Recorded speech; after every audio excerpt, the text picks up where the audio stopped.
vamos lá, seguimos. Então, aqui é o nosso primeiro slide, mundo terapêutico, o tema central e também o, o conteúdo geral, né, desse nosso espaço aqui de reflexão e diálogo. Seguimos, então, essa frase típica, né, do Sartre, estamos condenados a ser livres, né? Essa é uma perspectiva profunda e diversa daquilo que a gente pensa no senso comum. E eu queria convidar já as nossas participantes para dar a sua opinião e ver o que você entende, né? Quando Sartre diz isso, estamos condenados a sermos livres. Né? O que significa aqui para o Sartre e até para a pessoa em si essa ideia de ser livre? O que vocês pensam? Tem alguma voluntária aqui que pode nos ajudar nesse início de diálogo?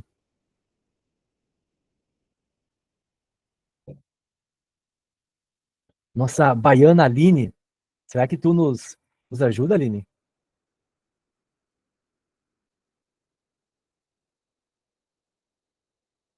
A Aline deu uma saída. A Luciana tá por aí? Estou, mas estou meio incerta, assim, não. Não tem problema, Dar não tem alguma problema. opinião, não.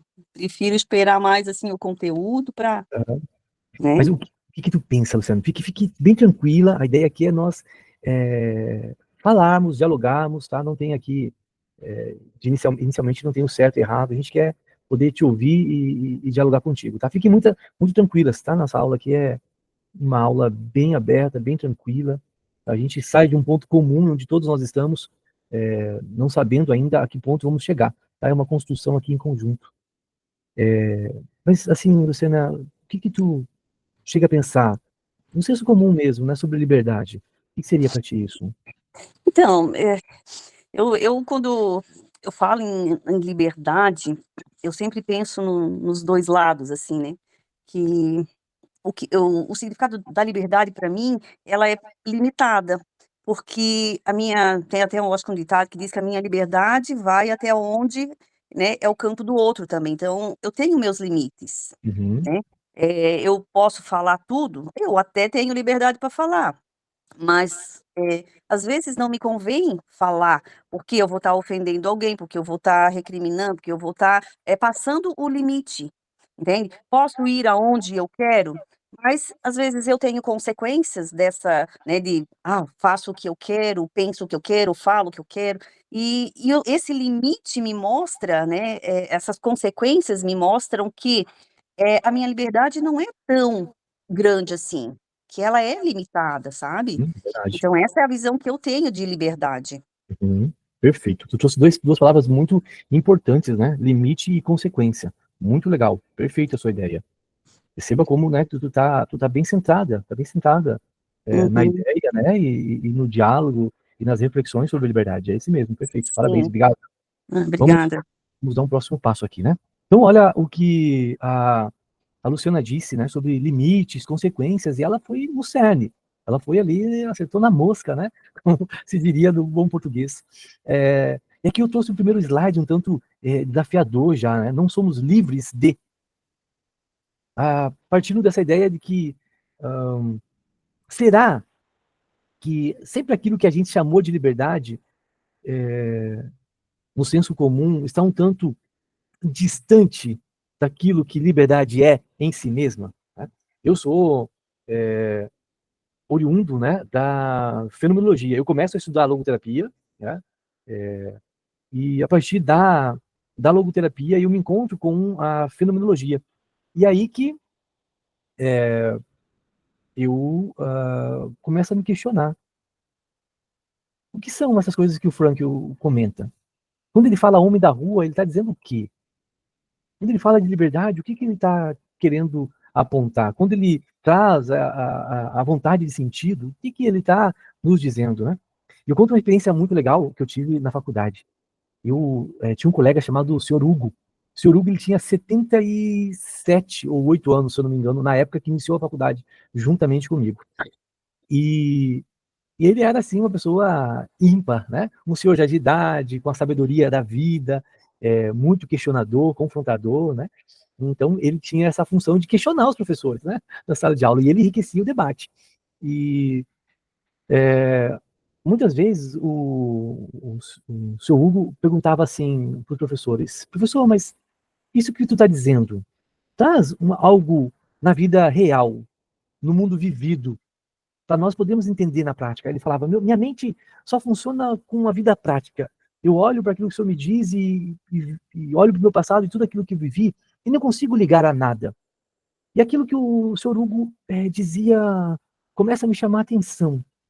Começa a chamar a atenção e eu vou olhar para a filosofia, para a psicologia, para as ciências humanas em si e falar: não é que esse senhor está certo? Muitas ideias, muitos conceitos, assim como preconceitos, vamos dizer assim, do senso comum, a gente olha na realidade e não é bem assim, como se diz, como se pensa, como se vê. Então, a gente começou, né, a partir disso, buscar ver base para aquilo que o Sr. Hugo perguntava, questionava. Então, a partir disso, eu me encontro com a fenomenologia, que é uma abordagem que dá um sustento, né, uma base da logoterapia, e ela pergunta assim: tenta duvidar. Se a verdade é a verdade, não tem problema de duvidá-la, porque mesmo duvidando dela, ela se manterá firme.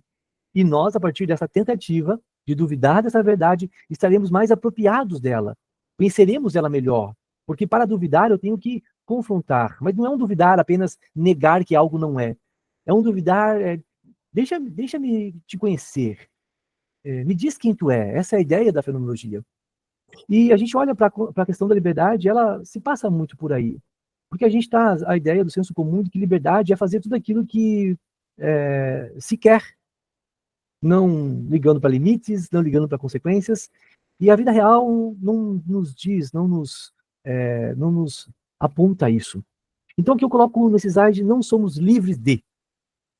Percebemos que dentro, né, desse olhar histórico do conhecimento, a gente vai descobrindo que a pessoa humana ela é condicionada, ela é limitada, ela tem uma biologia que influencia ela todos os dias da sua vida, ou por uma limitação, ou por uma condição, ou por um modo, né, de se relacionar com o contexto. A questão cultural, né, já pegando muitas vezes essas questões biológicas, criando às vezes preconceitos, criando às vezes desigualdades, criando às vezes coisas positivas dentro da cultura, que também tem muitas coisas positivas dentro da cultura, né?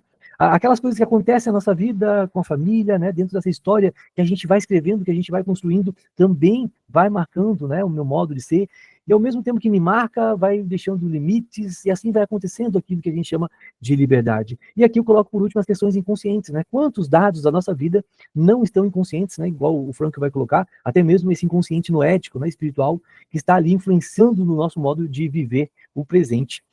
E aí surge essa pergunta: os condicionamentos, isso que se confronta com a nossa liberdade, esses limites e essa consequência que a Luciana tão bem colocou, eles são grilhões ou são sustentáculos?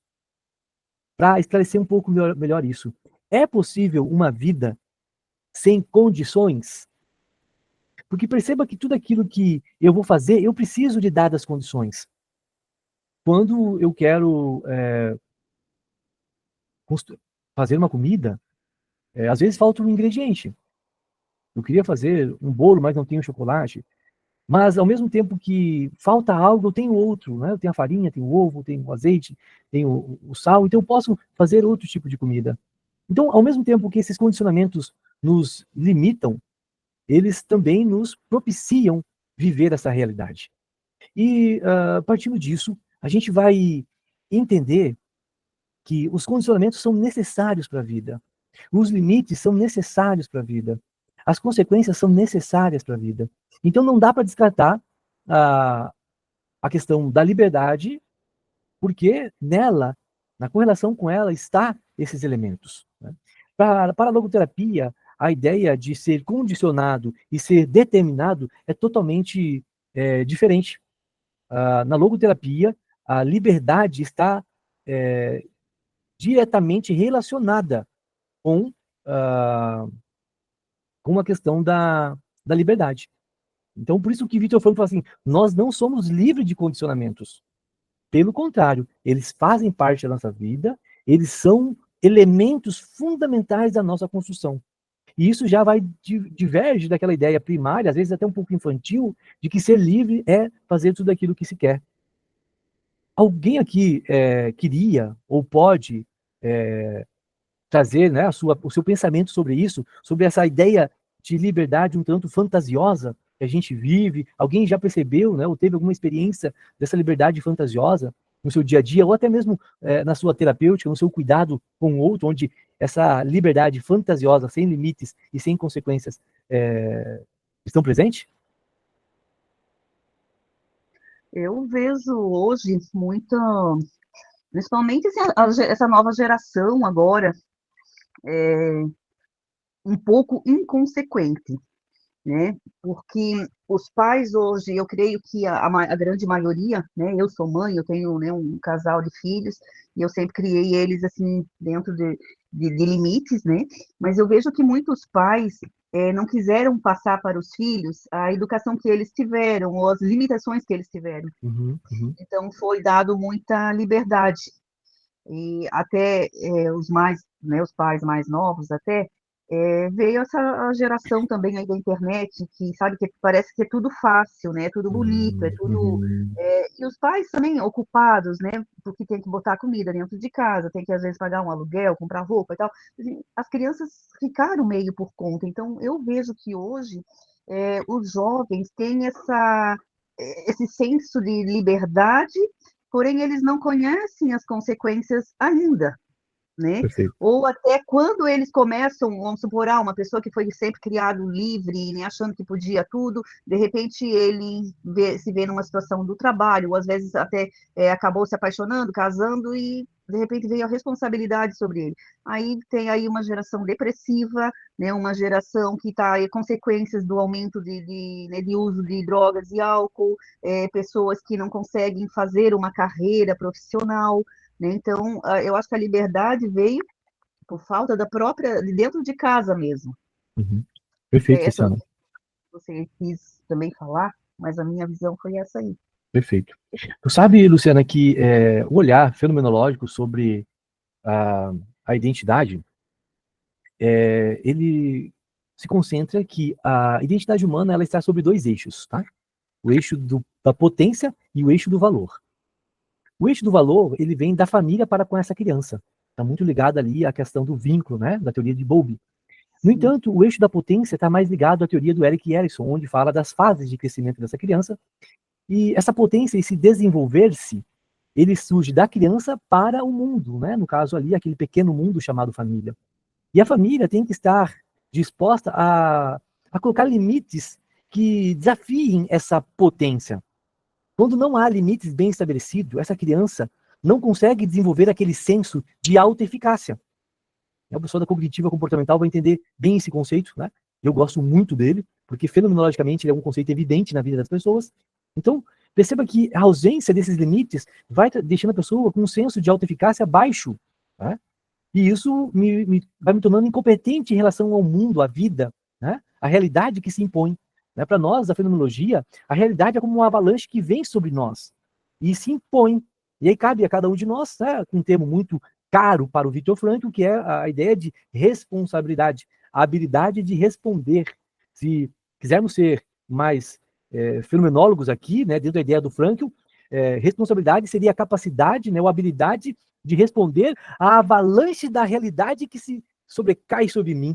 Né? Então vamos trazer um ponto mais dramático aqui para essa perspectiva. Mas é isso. Então hoje, infelizmente, nós estamos numa fase onde as pessoas não conhecem o seu real potencial. Né? Não conhecem realmente a sua capacidade de articular e lidar com a vida.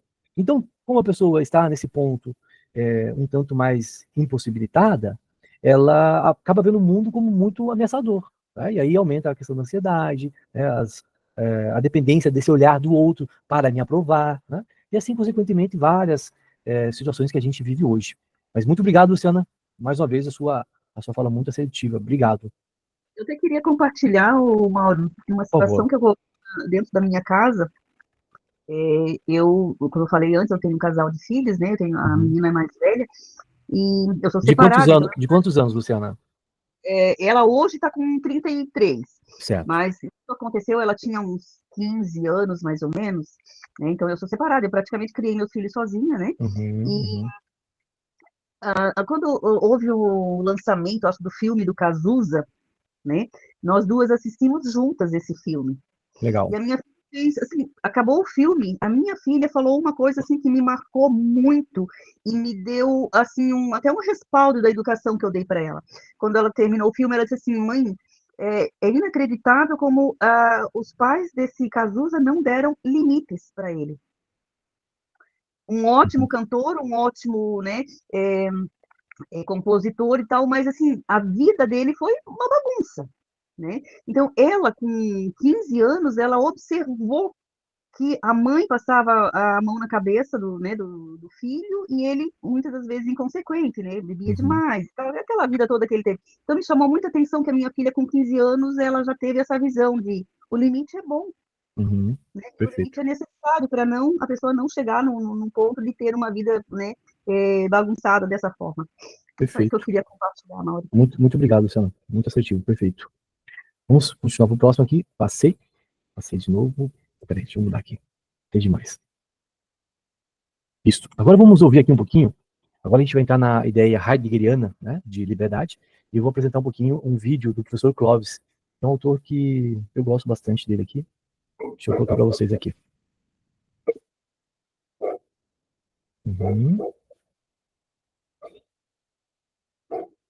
Isso, agora sim. Quando Kant diz, você só é livre quando faz o que não quer, mais ou menos o contrário do que qualquer um diria, liberdade é fazer o que se quer.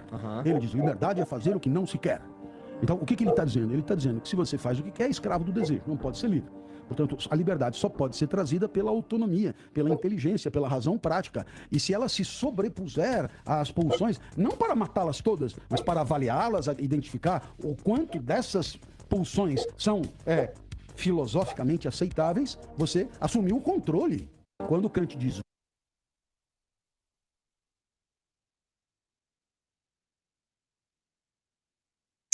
Então, perceba que o professor Clóvis aqui coloca a questão da liberdade como autonomia, né? Trazendo aí a reflexão kantiana, né, para o jogo dialógico ali pelas conversas, né, no podcast que ele se encontra. E tem um autor que eu gosto muito, que é o Heidegger, né? Eu coloquei ali uma fotinha dele, a essência da liberdade é a verdade.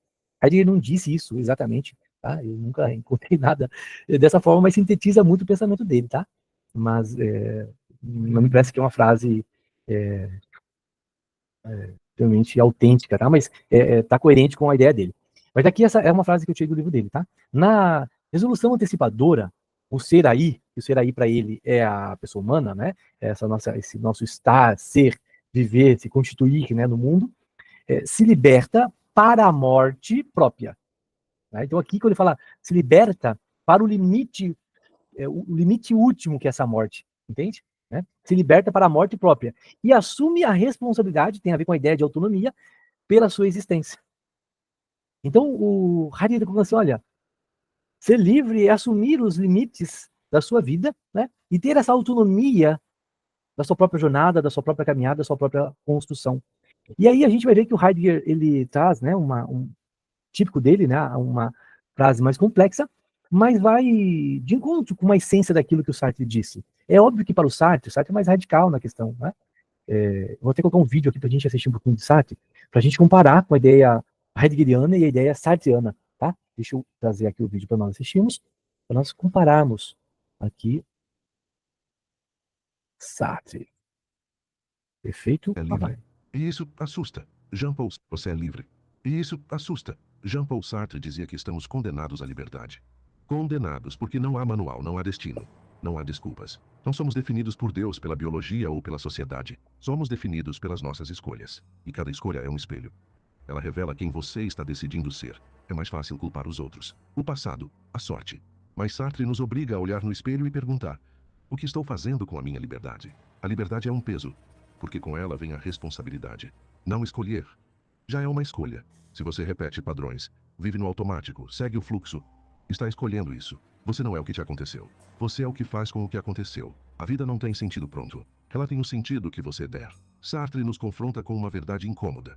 Você é livre para ser quem quiser e responsável por quem se tornar.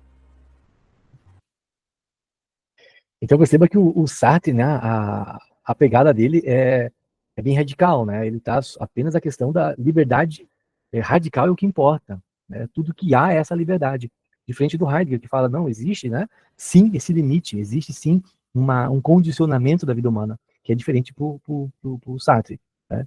E é óbvio, né, que o Sartre sabia dos condicionamentos, mas para ele a força da liberdade humana era tão grande que ele só trazia, né, como importante a própria questão da liberdade. Vamos seguir aqui. Perfeito. Agora eu vou provocar vocês, tá? Aqui. Vou trazer uma provocação para vocês.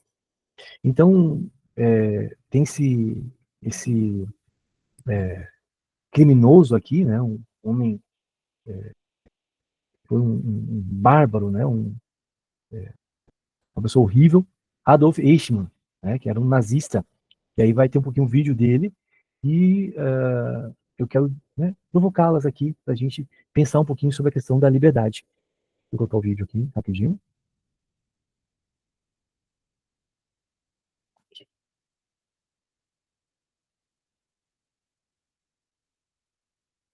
Perfeito. Vai. Responsables directes de l'extermini dels jueus. Hem de perdonar un nazi que ha matat milers de jueus? L'any 1961, Hannah Arendt va assistir al judici contra Adolf Eichmann, un dels responsables directes de l'extermini dels jueus a la Segona Guerra Mundial. Hannah Arendt va definir-lo com un home absolutament normal. Normal. Em 1961, Hannah Arendt esteve em Jerusalém para acompanhar o julgamento de Adolf Eichmann. Ele era o responsável pela logística do plano sistemático que levou ao extermínio de milhões de judeus durante a Segunda Guerra Mundial. Hannah Arendt percebeu que o totalitarismo não dependia só de líderes poderosos, mas de uma máquina que transformava gente comum em executores cegos de uma ideologia assassina. Ao observar Eichmann no tribunal, Arendt percebeu que ele não era um monstro cruel, mas de um funcionário medíocre que se refugiava em clichês e obedecia a ordens sem reflexão. Aí nasce a noção de banalidade do mal. O que Arendt viu em Eichmann é que ele não era um sádico que matava por prazer, mas alguém incapaz de pensar sobre o que fazia. Repetia ordens, seguia regras, escondia-se atrás da burocracia. O ponto de Arendt é que o mal extremo não precisa de monstros, mas acontece quando pessoas comuns deixam de refletir, de julgar e passam a agir no automático. É banal porque surge da recusa de refletir. O horror não vem apenas da crueldade consciente, mas da ausência de pensamento responsável. Para Arendt, quem se recusa a pensar não pode ser perdoado. Hem de perdonar un nazi que ha matat milers de jueus? L'any 1961, Hannah Arendt va assistir al judici. Perfeito. Eu gostaria de convidar alguém para nos comentar sobre esse vídeo, né? Essa autora, Hannah Arendt, é uma aluna do Heidegger, maravilhoso Heidegger, né? Gosto muito do Heidegger. E ela estudou, né, a origem do mal, estudou porque as pessoas se tornam maléficas dentro de um contexto disfuncional, né, dentro de uma sociedade muitas vezes impositora, né, alienante, né? Então ela vai culpar, né, esse mal social por duas questões, né? Uma cultura que aliena as pessoas e a falta de autonomia no pensar e no refletir sobre as questões. Então, para a Hannah Arendt, a liberdade surge também no compreender sobre a vida, né? Entender o próprio viver. Eu gostaria de perguntar para vocês aqui, o que vocês pensaram sobre esse vídeo? O que vocês acharam?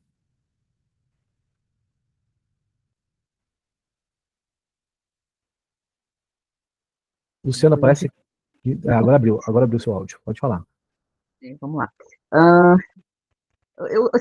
Enquanto eu assistia o vídeo ali, me veio muito a situação atual no mundo.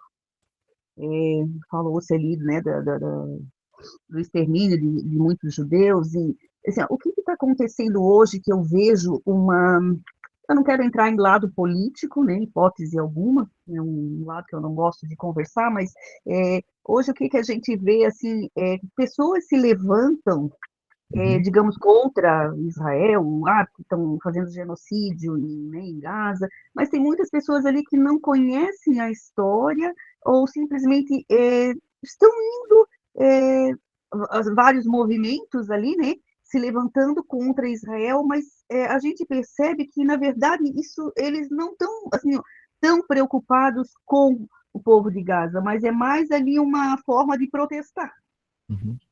né? Estou fazendo um protesto, mas para eu ir para a rua fazer um protesto, eu preciso de algum motivo. Então, vem ali 2, 3 que realmente conhecem, então contra, fazem um movimento, e aí vem muito mais pessoas e aderem a isso ali, mas eu percebo que é tipo assim, eles estão indo sem pensar, Uhum. né? A, Não sei se a gente está essa numa fase geral, Luciana, né, de todos os lados, de uma polaridade, as pessoas não estão pensando, né, as pessoas não estão refletindo sobre a coisa mesma, né? Sim, E justamente é isso que eu vejo assim, ó, que não está sendo, as pessoas não estão se levantando por um objetivo, né? Não, realmente eu vou lutar por aquilo ali. Não, eu estou indo para a rua fazer um protesto, uhum, sabe? exatamente. Eles não estão conscientes da realidade ou, né, das consequências disso ali que está sendo feito. É o fato de, como falou no vídeo, não pensar. Perfeito. A gente está no momento, né? É interessante que a Ana Arendt coloca isso, né?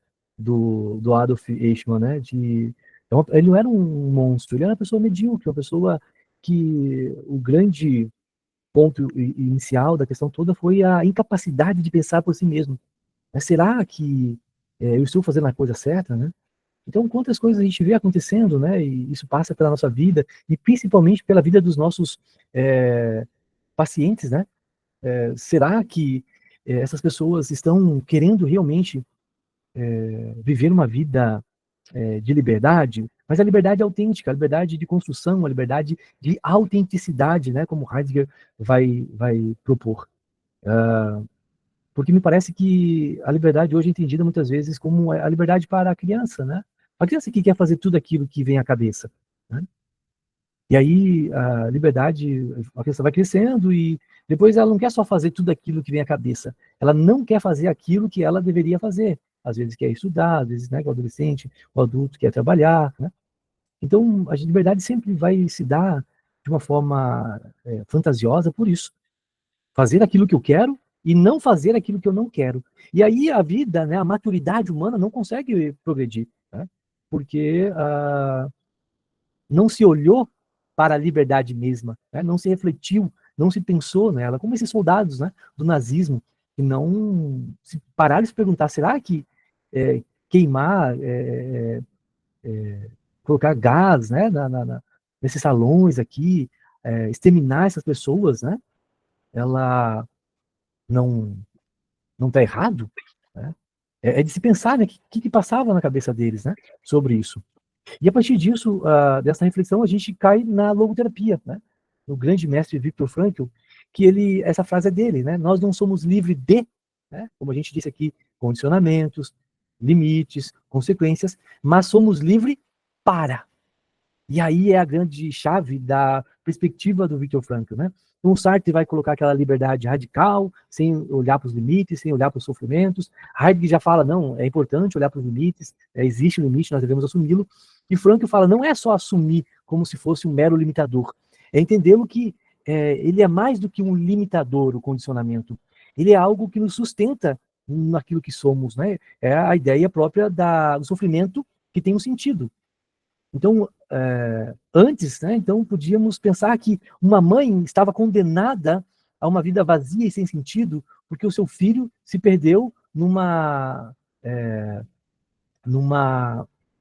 caminho, né, da drogadição. Mas Viktor Frankl fala, não, é a própria luta que essa mãe tem por esse filho, essa luta com amor, né, que vai fazê-la encontrar sentido. Então, esse é o sofrimento que tem sentido. É algo que não cabe a ela mudar, porque às vezes ele está ali ainda no seu processo de condicionamento do entendimento dele sobre o que é o bom para a vida dele. Mas ela mesmo assim, ela se entrega, ela luta, ela segue, né, vivendo, lutando para salvar esse filho. E isso traz sentido para ela. Então a ideia de liberdade para o Frankl é isso. Entendemos que temos limites, temos condicionamentos, no entanto, transcender a partir desses limites e desses condicionamentos é a liberdade madura. É aquilo que vai fazer eu olhar para trás e falar, valeu a pena essa vida. Eu me construí, olha quem eu me tornei, né? Isso que é importantíssimo para o Viktor Frankl na logoterapia. Para Viktor Frankl, o conceito de dever ser, né? Aquele Mauro que eu devo ser. Não é o Mauro que eu deveria imposto pela sociedade, não. É o Mauro que eu devo ser porque o sentido da minha vida me convida a ser, me chama, me convoca. Tá? Então, para nós, a fenomenologia, o dever ser e esse deveria social são bem distintos. Tá? Deveria vem da sociedade que impõe. O mal deveria ser fitness, o mal deveria ser milionário, o mal deveria ser isso, o mal deveria ser aquilo. Não, não é isso para o Viktor Frankl. Para o Viktor Frankl, o dever ser é aquele que nasce do sentido. O sentido me convoca. Mauro, se você quer ajudar pessoas, você deve ser uma pessoa que entende as pessoas. Mauro, se você quer ajudar as pessoas, você é um cara que deve ter métodos, né, ferramentas para ajudar as pessoas. Mauro, se você quer ajudar as pessoas, você tem que estar no meio das pessoas. Né? Então, o dever ser da logoterapia, ele está carregado de liberdade, e uma liberdade realizadora. Né? Voltando um pouquinho ali na Hannah Arendt, deixa eu botar aqui. Eu não falei dela, né? Como assim que eu não vou falar dela? Aqueles que chegaram depois, não puderam assistir o vídeo, assistam os vídeos depois, tá? São os vídeos bem bacanas, bem legais para nós pensarmos a liberdade. Então, Hannah Arendt é uma aluna do Heidegger, e essa frase dela é maravilhosa. A liberdade não é um estado de ser, mas um ato de começar algo novo. Que maravilhosa essa ideia. A liberdade está em começar algo novo. E quando ela fala algo, não está falando algo material, um objetivo, não. Às vezes uma própria atitude. Às vezes uma própria forma de olhar para algo, uma coisa, né? Olhar para um colega de trabalho. Isso é liberdade. Então eu sempre tive um pensamento, esse cara é chato, não é legal, poxa, uma pessoa desagradável, tóxica. Mas ela nos convida a falar, Mauro, olha de novo para esse indivíduo. Será que por trás dessa chatice não tem uma pessoa ali que sofre, que está precisando de algo? Né? Então, ela nos convida a olhar dessa forma, né, para a liberdade. Ela é maravilhosa, tá? Maravilhosa.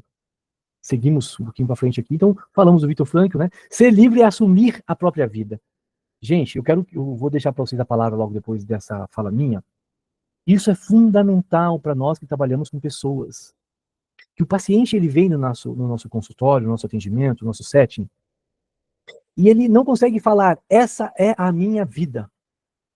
Ele não tem essa liberdade nem mesmo para se situar na própria vida.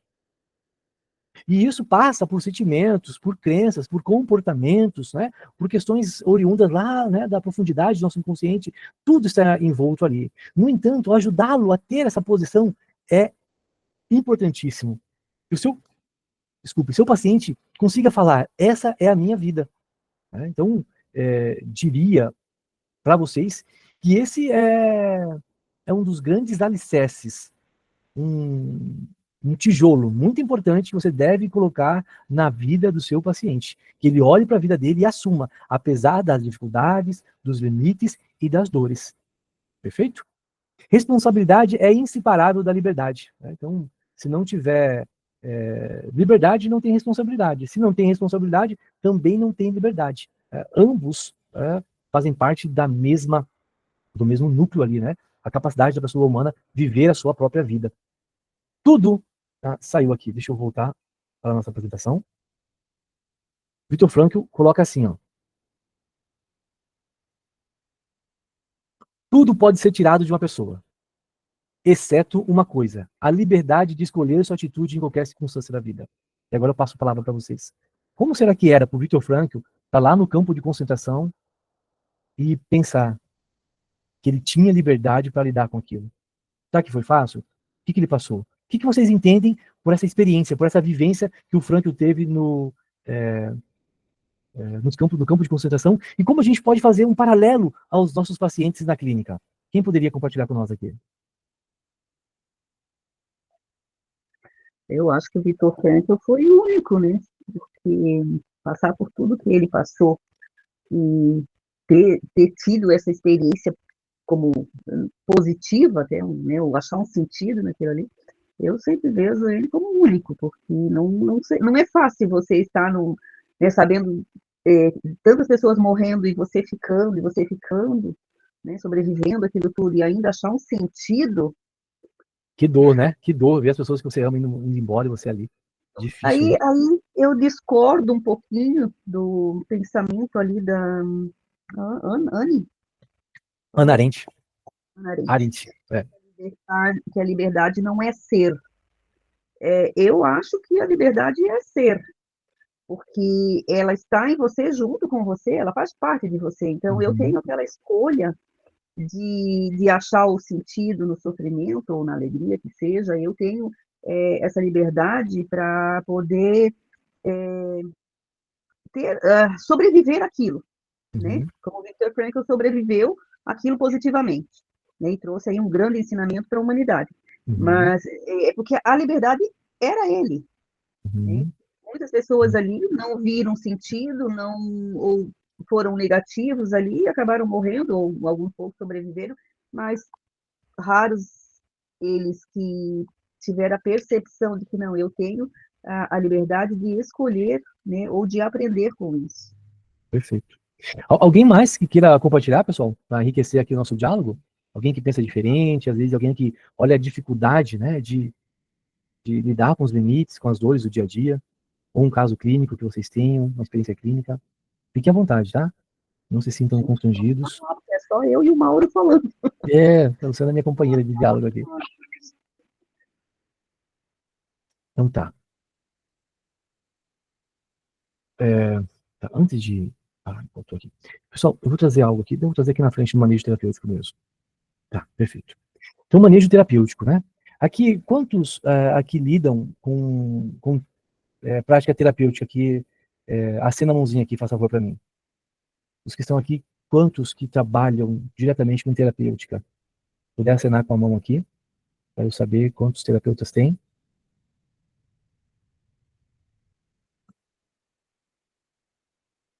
Luciana.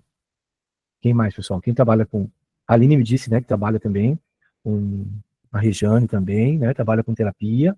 Quem mais, pessoal? Quem mais aqui é terapeuta? Marco Aurélio também, né? Obrigado, Marco Aurélio. Amanda Garcia também. Obrigado, Amanda. Quem mais? Cláudia também. Obrigado, Cláudia. Muito bom. Adriana também. A maioria, né, trabalha com práticas terapêuticas, pessoal. Que legal, bacaníssimo. Tá. Então, aqui a ideia nós aqui é dialogarmos, tá? Então, nós vamos entrar no manejo terapêutico agora, e eu queria agora de vocês a própria questão das perguntas, tá? De vocês, as dúvidas, aqui é a hora para nós tirarmos, tá? Essas dúvidas. Aproveitando a oportunidade, eu trabalho com supervisão clínica, tá bom?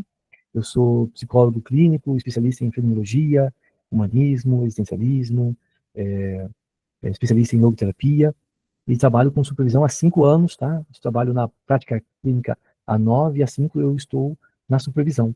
Então, aqueles que se interessarem, tá? Em qualquer campo da terapêutica, pode me chamar no privado, tá? A gente pode desenvolver com vocês um trabalho muito rico no campo terapêutico, tá? A gente passa pela análise existencial do próprio terapeuta, porque tem coisas nossas mesmas que muitas vezes atrapalham, né, nosso fazer terapêutico, assim como tem coisas, traços, né, disposições nossas que ajudam, né, nesse fazer terapêutico. Então, a gente passa pela análise pessoal do terapeuta, depois passamos por uma análise geral, né, do processo terapêutico, né, o ensino, nós, a ponto, dialogamos sobre o processo terapêutico, e por último, a gente acompanha, né, no trabalho clínico de vocês, no atendimento terapêutico de vocês, assim como vai tirando dúvidas, né, sobre diagnósticos, sobre métodos, tá, sobre manejos dos vários sofrimentos humanos, tá, estou à disposição de todos vocês que precisarem. Então, voltando aqui para nossa aula, né, eu coloquei aqui situações comuns, né, não consigo mudar, não tenho escolha. Então, já apareceu para vocês aquele paciente que tudo que você fala, todos os caminhos que você toma, ele está sempre na resistência, ele está sempre resistindo, né? Já aconteceu com algum de vocês isso? Aquele paciente que está ali, ele não falta, ele vem toda a sessão, mas alguma coisa nele trava, que ele não consegue se dispor a uma mudança, a um olhar diferente. Alguém já teve um caso assim?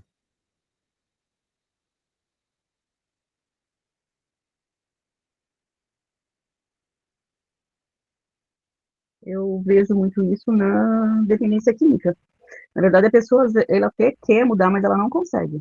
Não consegue mudar aqueles hábitos, ou se muda por um tempo, depois né, volta a lá o que era.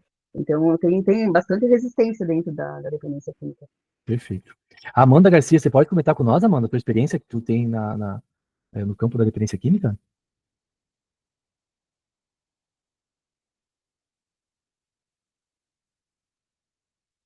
Amanda vai mandar por escrito, tá bom? Pode mandar aqui que eu vou ler no pessoal, tá? Obrigado, Amanda. Então, há pacientes que... Aqui é porque... não, tranquilo, Amanda, tranquilo. Fica tranquilo, tá? Sem problema. Pode escrever aqui que a gente lê e compartilha, tá? A sua experiência. Obrigado. Enquanto a Amanda vai escrevendo ali, eu vou colocando aqui para vocês, né? Então, a maioria dos pacientes, e principalmente aqueles que já sofreram bastante, que estão bem doloridos, né, bem sofridos, onde eles olham para a vida e não veem sentido, já se acostumaram, né, com aquela dor. Já se acostumaram com aquele monte de pancada da vida, né? Às vezes humilhação, às vezes exclusão, às vezes impotência, inferioridade, né? Quantas coisas a gente enfrenta no trabalho terapêutico, né? E muitas vezes o que ele precisa é que nós ali continuemos com ele ao lado, né? Até ele estar pronto, né? Para poder erguer a cabeça e ver que há um horizonte, há uma liberdade. Sem liberdade no campo terapêutico, queridos, é impossível trabalhar. A terapêutica só existe porque a pessoa humana tem a condição de se ajustar, né? A pessoa humana tem a condição de se ajustar, tem a condição de construir, de criar algo a partir do sofrimento. Pode mudar pensamentos, comportamentos, lidar com suas emoções, com seus sentimentos, começar novos projetos, tomar novas posições. É só por isso que tem terapia. Se não fosse a liberdade, a gente não teria nenhum tipo de terapia. E é fundamental que nós saibamos esse conceito, essa ideia de liberdade, porque muitos pacientes vão nos confrontar, vão chegar no consultório e vai colocar, a Amanda colocou, vou ler para nós aqui, tá? Muitos pacientes vão chegar no consultório e vão falar que a vida dela não tem solução, ou seja, não há liberdade. Eu já continuo nessa reflexão, vamos ler aqui a experiência da Amanda Garcia. Na dependência química é comum que a pessoa se auto-sabote, verdade. Isso acontece quando ela adota atitudes que atrapalham a própria recuperação, como faltar ao tratamento, buscar justificativas, para usar novamente ou se aproximar de situações de risco. Verdadíssima. O vitimismo também aparece com frequência. Nesse comportamento, o dependente coloca a culpa no outro ou nas circunstâncias, evitando assumir responsabilidade pelas próprias escolhas. Essa postura enfraquece o processo de mudança. Perfeito. Pois enquanto a culpa é do outro, a pessoa deixa de agir. A culpa do outro ainda ele está entregando, né, a vida, a solução para o outro. Aí não haverá solução. A pessoa deixa de agir sobre aquilo que realmente pode controlar, suas atitudes. Perfeito? Tanto a autossabotagem quanto o vitimismo são mecanismos de defesa do cérebro que resistem às mudanças. Conhecer esses padrões é um processo essencial para quebrar o ciclo e assumir o protagonismo da própria vida. Perfeito, Amanda. Excelente, muito obrigado, tá? A Regiane colocou algo aqui também, deixa eu ler. Há muitas crenças limitantes, muito rígidas de pacientes, verdade. Muitas procrastinação e dificuldade de engajar totalmente para o novo eu, perfeito. E agora eu vou entrar nesse tema, tá? Então, nosso paciente chega assim, né, determinado, falando que a vida não tem solução, que a vida não tem sentido, e nos pergunta, né, como eu posso mudar? Olha o tanto que eu sofro, né? A Amanda chamou de vitimismo, né? Não tenho tempo para esperar, né, uma solução. Tem duas questões muito importantes que vocês precisam, e provavelmente a maioria saiba disso, né? Eu não quero colocar aqui como se vocês fossem incultos nessa questão, mas só para relembrarmos. Duas questões muito profundas. As pessoas, primeiro, elas querem uma solução, todo mundo quer uma solução. O dependente químico, ele quer uma solução. Mas ele tem uma solução fantasiosa na mente dele. O dia que eu quiser, eu paro. Quando acontecer isso, aí eu não vou mais usar. Então, nós estamos no campo da dependência química, que é um dos dias mais difíceis, né, de lidar, mas em toda, vamos sair até da patologia, no sofrimento comum, simples, né, mudança de hábitos negativos. A pessoa fala assim, ó, eu quero mudar, mas eu quero mudar desse jeito aqui, específico. Um jeito de mudança que ela criou na cabeça dela, que vai cair do céu e ela vai assumir aquilo e a vida será nova, e ela terá um novo projeto, ela será uma nova pessoa. E isso não existe. Até mesmo essas práticas, essas propostas milagrosas, que a pessoa, não, vem aqui, 4 sessões, não sei o que, eu vou te mudar. Não existe isso. Pode ver que toda mudança que a pessoa faz repentina, ela é muito efêmera. Ela é passageira, a pessoa muda, mas logo ela volta. Os dependentes químicos não são assim. Eles não passam um tempo muito rápido ali, conseguem ficar alguns meses, né, na melhor das hipóteses, e logo recaem. Porque o modo de viver a vida, né, o projeto existencial não foi modificado, porque é uma construção, né, é uma construção contínua. Então, a maioria das pessoas não quer mudar do jeito possível, que é mudar do jeito imaginado. E o outro ponto é o tempo. Eu quero que seja para ontem. Eu não quero construir. Eu quero só o resultado. Eu não quero o processo. Eu não quero ficar aqui, né, me sacrificando. Vive no mundo do Bob, exatamente. A pessoa vive no mundo construído ali, né, fantasiosamente. Então, essas são duas questões muito importantes. O jeito de mudança e o tempo da mudança. Deixa eu ler o que a Aline Prisma colocou aqui. Quando o paciente diz que a vida não tem sentido, ele não está apenas fazendo uma afirmação filosófica. Muitas vezes está expressando dor, vazio ou até sintomas de depressão, verdade. Frank dizia que o vazio essencial é uma oportunidade para buscar sentido. Perfeito, Adriana. É o que a gente disse aqui, eu não sei se tu já estava, mas Frankl, a sacada do Frankl em relação à liberdade é isso, que os limites, os condicionamentos, são o próprio caminho para a construção da liberdade, né? Ele difere aí do Sartre, do Heidegger, da Hannah Arendt, e ele traz a liberdade transcendente, né? Então, Viktor Frankl fala assim que tudo nos condiciona, mas nada pode nos determinar. Tudo nos condiciona, mas nada pode nos determinar. A Regiane Amaral colocou aqui, ó, medo e insegurança dos pacientes em processo de transtorno bipolar da terapia, pois o processo da terapia é um esforço e muitos não dão conta. Como dizer a síndrome da Gabriela? É verdade, nasci assim, né? Alguma coisa assim, a pessoa chama da síndrome da Gabriela, né? Exatamente assim, né? As pessoas querem uma mudança, mas uma mudança fantasiosa, né? Que elas criaram na cabeça delas. Estratégias primárias, né? Apropriação existencial. É aquilo que eu chamei de essa é a minha vida, tá? Na minha base teórica, né? Eu sou escritor de livros, tenho 3 obras escritas, tem uma saindo já agora e outra mais no início do ano. E a ideia de apropriação existencial é isso.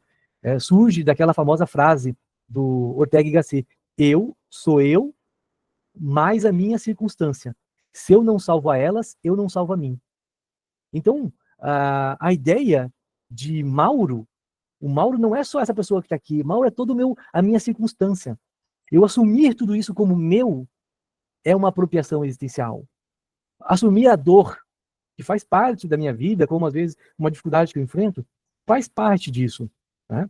Estabelecer limites e possibilidades como constituintes realísticos. Deixa eu ler o que a Adriana colocou e já volto. Podemos ajudar o paciente a refletir com perguntas como: o que costumava te trazer alegria? Algo que você sente falta? Se pudesse mudar alguma coisa hoje, o que seria? Perfeito, Adriana, né? Isso é um caminhar dentro do método socrático. E perguntando e fazendo a pessoa, né, desvelar, tirar o véu, né, daquelas ideias ou falsas ideias que ela tem, para ir desvelando algo novo, possibilidades novas, né? Então, o Daniel outro dia contava, na aula que a gente deu, que o paciente dele falava assim: não, a vida com sentido, a vida boa, é só para pessoas magníficas. Aí ele parte dessa pergunta, mas o que são pessoas magníficas? Pessoas magníficas são pessoas que têm essa atitude, tomam aquele comportamento, têm aquele hábito. E aí o Daniel pergunta para elas: mas você nunca teve uma atitude como essa na sua vida? Nenhuma vez? Ela falou: não, já tive, e essa situação, aquela situação. E aí Daniel pergunta: mas então nesse momento você não foi magnífica? E ela fala: sim, fui magnífica nesse momento, né? É óbvio, né? Aqui está um processo reduzido do trabalho terapêutico, mas foi aí que ele foi abrindo essas janelas do sentido, né? A pessoa vê, cara, é possível ainda, é possível agir dessa forma, é possível tomar aquela postura, né? E aí o sentido vai se desvelando, né? Perfeito as perguntas, Adriana, exatamente isso, né? O caminho socrático. Estabelecer limites e possibilidades como constituintes realísticos. A gente falou isso aqui no início da aula. Esquecer a ideia de limite é uma das grandes ilusões do nosso tempo. Os limites existem, os limites eles marcam, eles nos fazem sofrer, mas fazem parte da vida. Negá-los é uma ilusão fantasiosa. Nós, seres humanos, podemos muitas coisas, mas a gente não pode tudo. A gente não pode tudo. E porque quando eu posso tudo, é um olhar muito, eu posso tudo. Não, eu só posso fazer aquilo que está coerente com a minha vida, né, com o meu campo de possibilidades. Entende? Então, tem valores que me limitam, tem dificuldades que me limitam, tem situações que me limitam. Tá? Então, a gente tem que cuidar um pouco com essa fantasia. Às vezes o paciente vem com isso. E não é sábio de nós falarmos para ele: não, os teus limites não são nada. Nossa, não, a gente tem que olhar para o limite dele e falar: realmente, isso é um limite. Essa é uma dor, essa é uma dificuldade. E transcender, a partir dali, construir algo que o leve para frente, né, para o sentido. Adriana Prisma colocou, investigar causas clínicas, sentimentos de falta de sentido podem estar ligados à depressão, burnout, luto, crises existenciais. Perfeito, perfeito, está assim, muito vinculado, tá? E a Regiane colocou, verdade, o poder do luto está dizendo, o poder tudo está dizendo também do que você acredita, exatamente, perfeito. Instalação autêntica, eu coloquei aqui só, a grosso modo, tá? Para vocês entenderem um pouquinho, toda a terapêutica passa por isso, tá? Normalmente as terapêuticas, elas têm como poderia dizer, 3 fases, tá? Uma fase compreensiva, entender quem é aquela pessoa, ajudar ela a se olhar, a entender a realidade dela, o contexto dela, tá? Fase compreensiva. A fase de instalação, que eu gosto de chamar, mas é a mudança ou modulação de comportamentos, de atitudes, é ajustar a circunstância da pessoa, né? Tomar uma posição aqui, tomar outra posição lá, melhorar um hábito, renegar algumas coisas que estavam fazendo mal para ela, tá? Então, segunda fase terapêutica é esse ajuste do presente, tá? E a terceira fase, essa fase mais logoterapêutica, né? De projeto de vida, de mudança, às vezes, no caráter, um ajuste, né, em relação ao sentido da vida, tá? Então, no momento, as terapêuticas, elas passam para essas 3 fases, perfeito? E a instalação autêntica é essa segunda fase que eu coloquei aqui para vocês. É se instalar na realidade dela. Essa é a minha vida, esse é meu contorno, é a minha circunstância, e eu tenho que dar conta, eu tenho que me ajustar, eu tenho que tomar uma posição, eu tenho que olhar para isso, eu tenho que encarar. Não há solução terapêutica verdadeira se o paciente não olhar e encarar a vida dele como sua, assumindo a responsabilidade como a logoterapia coloca. Perfeito? A Regiane agradece. Dispõe, Regiane, estou sempre à disposição de vocês. Para fechar, pessoal, e deixar vocês descansarem um pouquinho, tá? No encerramento, liberdade não é ilusão, mas espaço criativo dentro dos limites. Lembra disso? Liberdade não é ilusão, mas espaço criativo dentro dos limites, perfeito? Os limites são saudáveis, bons, e é importante que a pessoa entenda esses limites e assuma esses limites, tá? Porque são os limites mesmos que a machucaram, que a feriram.